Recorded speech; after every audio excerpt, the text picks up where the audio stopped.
The legend lives on from the Chippewa on down of the big lake they call Gitchagumi. The lake, it is said, never gives up her dead when the skies of November turn gloomy.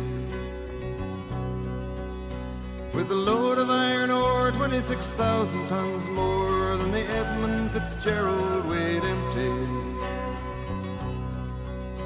That good ship and true was a bone to be chewed when the gales of November came early. The ship was the pride of the American side, coming back from some mill in Wisconsin.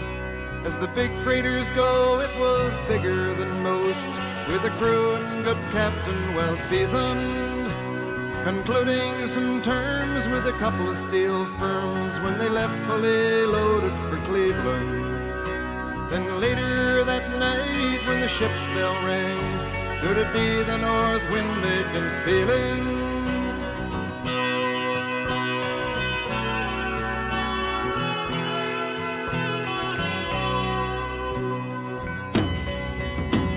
The wind in the wires made a tattletale sound, and the wave broke over the railing. And every man knew, as the captain did too, 'twas the witch of November come stealing. The dawn came late and the breakfast had to wait when the gales of November came slashing.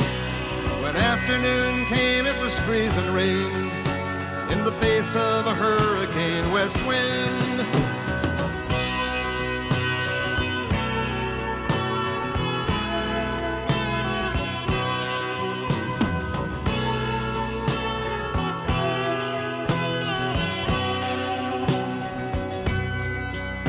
When supper time came, the old cook came on deck saying, "Fellas, it's too rough to feed you."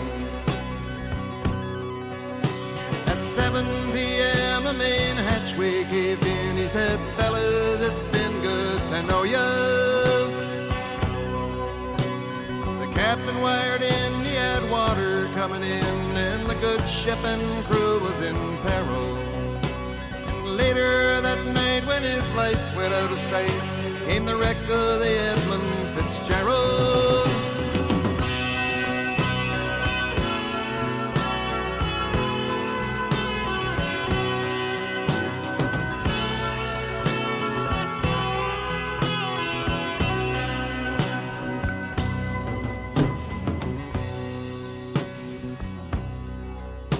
Does anyone know where the love of God goes when the waves turn the minutes to hours? The searchers all say they'd have made Whitefish Bay if they'd put 15 more miles behind her.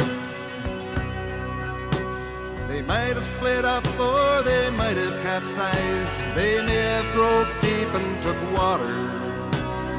All that remains is the faces and the names of the wives and the sons and the daughters.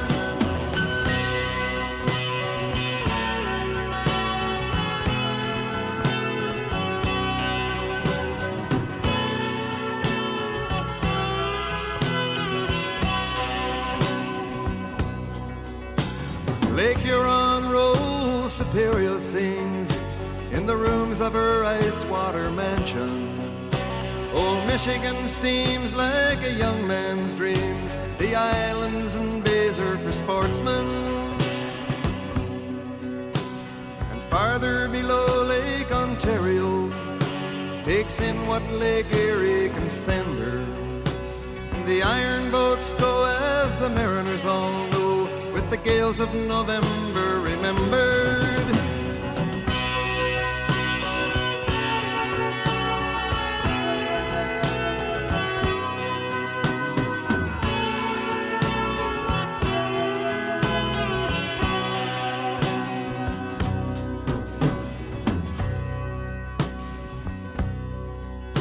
In a musty old hall in Detroit they prayed in the Maritime Sailors' Cathedral.